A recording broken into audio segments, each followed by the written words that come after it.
আপনারা কি জানেন যে মিষ্টির জগতের সবচেয়ে সহজলভ্য এবং টেস্টি একটা মিষ্টি সেটা হচ্ছে এই যে বালুশাহী মিষ্টি। আর এই মিষ্টিটা টোটালি ডিপেন্ড করে এই মিষ্টির খামিরটা বানানোর উপর। তো এই খামিরটা যদি পারফেক্ট হয় তাহলে এই মিষ্টিটা কিন্তু পারফেক্ট হবে।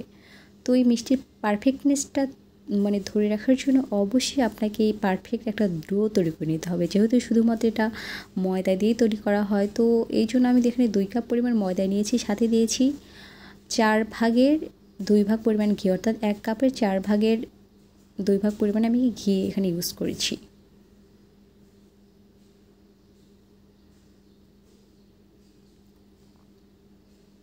এবারে ঘিটা দিয়ে এই ময়দাটা খুব ভালোভাবে মাখিয়ে নিতে হবে, যেন প্রত্যেকটা কোণায় কোণায় বা প্রত্যেকটা সাইডে ঘিটা খুব ভালোভাবে মিশে যায়। এরপর আমি এখানে আধা চা চামচ পরিমাণ বেকিং সোডা ইউজ করেছি, দিয়ে দিলাম আধা চা চামচ পরিমাণ লবণ বা স্বাদ মতো লবণ। আর এখানে আমি ইউজ করেছিলাম জয়ফল বা জয়ত্রী গুঁড়া, যেটা স্কিপ বা ক্যামেরাটা বন্ধ হয়ে যাওয়ার কারণে আপনাদের সাথে শেয়ার করতে পারিনি। আপনারা এখানে জয়ফল বা জয়ত্রী গুঁড়োটা ব্যবহার করবেন। আর এখানে পানি লেগেছে আমার টোটালি 1/3 কাপ পরিমাণ। আপনারা আপনাদের ময়দার উপর ডিপেন্ড করে পানির পরিমাণটা একটু কম বা বেশি লাগতে পারে, বাট আমি যে পরিমাণে ঘি এখানে ইউজ করেছি সেক্ষেত্রে এখানে পানির পরিমাণটা আমার লেগেছে টোটালি 1/3 কাপ পরিমাণ। আর আপনারা চাইলে এখানে অর্ধেক ঘি প্লাস অর্ধেক তেল ইউজ করে কিন্তু তৈরি করে নিতে পারবেন। বাট আমার মনে হয় কি, আমি কিন্তু প্রতিদিন এই বালুশাহীটা তৈরি করছি না, তো সেই জন্য কিন্তু একদিন যেহেতু বানিয়ে খাবো, একটু ভালো করে খাই না, কি বলেন? এবার আমি এটা রেস্টে রেখে দিব 10 মিনিটের জন্য। এরই মাঝে আমি শিরাটা তৈরি করে নিয়েছি। শিরা তৈরি করার জন্য আমি যেহেতু এখানে 2 কাপ ময়দার বালুশাহী তৈরি করছি, তো আমি এখানে 2 কাপ পরিমাণ চিনি নিয়েছি আর 2 কাপ পরিমাণ পানি দিয়ে এই শিরাটা তৈরি করছি।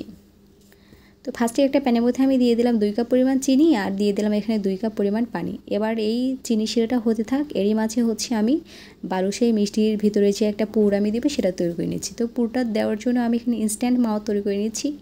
ইনস্ট্যান্ট মাও তৈরি করার জন্য আমি এখানে আধা কাপ গুঁড়ো দুধ সাথে 1 টেবিল স্পুন ঘি দিয়ে এটা খুব ভালোভাবে মাখিয়ে নিলাম। আর এই যে দেখতে পাচ্ছেন এরই মাঝে কিন্তু এই ময়দার ডোটা খুব ভালোভাবে সেট হয়ে গিয়েছে। এবার আমি ছোটো ছোটো করে লেচি কেটে নিচ্ছি। এবার এই ছোটো লেচির থেকে একটা লেচি নিয়ে আমি একটু চ্যাপটা করে নিলাম। তারপর এই যে দেখতে পাচ্ছেন একটু পাশ থেকে ছড়িয়ে নিয়ে যে ইনস্ট্যান্ট মাওয়াটা আমি তৈরি করে রেখেছিলাম সেটা মাছ বরাবর দিয়ে এবার মুখটা ছিল করে দিব। এভাবে চেপে চেপে জাস্ট আপনি একটু দেখেন আর একটু বুঝেন। আসলে এখানে বলার কিছুই নেই, আপনাকে জাস্ট এটা দেখেই শিখতে হবে। একদম ইজিলিভাবে এটা বানানো যায়। এবার মাছ বরাবর আমি একটা ফুটো করে দিয়েছি, যেন এটা ফুলে না ওঠে।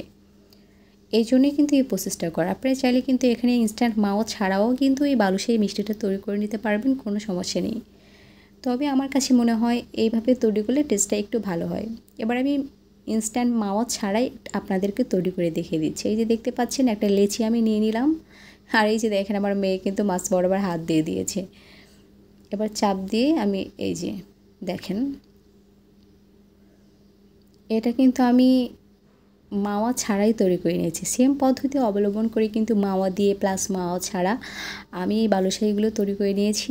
আরও কিছু আছে, বাট আমি ফার্স্টে এগুলো ভেজে নিব। তার জন্য এরই মাঝে দেখেন চুলার যে আমি শিরাটা তৈরি করে রেখেছিলাম সেই শিরাটা কিন্তু একদম পারফেক্টলিভাবে রেডি হয়ে গিয়েছে। এবার আমি চুলা থেকে এটা নামিয়ে তার আগে একটু আপনাদেরকে দেখিয়ে দিই এটার পারফেক্টনেসটা ঠিক কেমন হবে। একটু চাটচাটে শিরা হবে, বাট 1 তার বা 2 তারের হবে না। জাস্ট আপনার যখন যেটা চিনিগুলো গলে যাবে তারপর 2 থেকে 3 মিনিট মতো জাল করে নিলে কিন্তু শিরাটা রেডি হয়ে যাবে। আর এই বালুশাহী মিষ্টিগুলো ভাজার জন্য আপনাকে তেলটা হালকা একটু গরম হতে হবে, তারপরে মিষ্টিগুলো দিয়ে দিবেন। আর একদমই চুলার আঁচটা লো টু মিডিয়ামে রেখে এই মিষ্টিগুলো ভেজে নেবেন। আর এই প্রত্যেকটা মিষ্টি আমার ভেজে নিতে সময় লেগেছিল 13 মিনিটের মতো। তাহলে বুঝতেই পারছেন কতটা স্লোলি আমি এই মিষ্টিগুলো ভেজে নিয়েছিলাম। আর এটার ক্রিপসিনেসটা ধরে রাখার জন্য আসলে আপনাকে সময় নিয়েই এই মিষ্টিগুলো ভেজে নিতে হবে, তাহলে ভিতর থেকে একদম খুব ভালোভাবে এটা কুক হয়ে যাবে আর উপরের লেয়ারটা খুবই ক্রিস্পি হবে। তো এই ক্রিস্পিনেসটা আসলে ধরে রাখার জন্যই কিন্তু আপনাকে এই পদ্ধতিটা অবলম্বন করে একটু ধৈর্য সহকারে বা সময় নিয়ে এই মিষ্টিগুলো ভেজে নিতে হবে। আর আমি উল্টে পাল্টে বললামই তো আপনাকে 13 মিনিটের মতো সময় নিয়ে মিষ্টিগুলো ভেজে নিয়েছিলাম। আর এরই মাঝে দেখেন মিষ্টিগুলো খুবই সুন্দর কালার আসতে শুরু করেছে। আর আমি একবার কিন্তু উল্টে দিয়েছি, তারপর আবার উল্টিয়ে আমি যখন এইরকম সুন্দর একটা কালার চলে আসবে তখন আমি মিষ্টিগুলো এভাবে নামিয়ে নিয়ে সরাসরি গরম মিষ্টিগুলো সে আগেই বানিয়ে রাখা চিনি শিরাতে দিয়ে জাস্ট 2 মিনিটের মতো আমি এই চিনি শিরার মধ্যে মিষ্টিগুলো ডুবিয়ে রাখবো। তারপরে মিষ্টিগুলো উঠিয়ে নিতে হবে। এর থেকে বেশি সময় যদি ডুবিয়ে রাখেন তাহলে কি হয়, এইটার যে ক্রিস্পিনেস সেটা থাকবে না, বা ক্রিস্পি ক্রিস্পি যে একটা ভাব সেটা থাকবে না, এটা কিন্তু নরম হয়ে যাবে। এই জন্য বেটার আপনি জাস্ট 2 মিনিট এই চিনি শিরার মধ্যে মিষ্টিগুলো রেখে দেবেন। এরই মাঝে কিন্তু এই দেখেন মিষ্টিগুলো কিন্তু রসে খেয়ে একদম রসে টইটুম্বর হয়ে গিয়েছে। তো সেম পদ্ধতিতে আমি মিষ্টিগুলো ভেজে নিয়েছিলাম। দেন হচ্ছে মিষ্টিগুলো যখন এমন নাইস একটা কালার চলে এসেছে তখন আমি এই চিনি শিরার মধ্যে দিয়ে জাস্ট 2 মিনিটের মতো আমি চিনি শিরার মধ্যে মিষ্টিগুলো ডুবে রেখেছিলাম। তারপরে এই যে দেখেন মিষ্টিগুলো আমি উঠিয়ে নিয়েছি। একটা মিষ্টি আপনাদেরকে একটু ভেঙে দেখাচ্ছি, দেখেন ভেতরটা কতটা নরম হয়েছে আর উপরটা কিন্তু অনেক বেশি ক্রিস্পি ছিল। তো বালুশাহী মিষ্টির কিন্তু এটাই পারফেক্টনেস। আপনারা চাইলে এটা এভাবে পরিবেশন করতে পারেন, বা কেউ চাইলে ইনস্ট্যান্ট মাওয়াতে এভাবে গড়িয়ে নিয়ে পরিবেশন করতে পারেন, বাট আমার কাছে মোস্টলি দুইভাবেই ভালো লেগেছিল।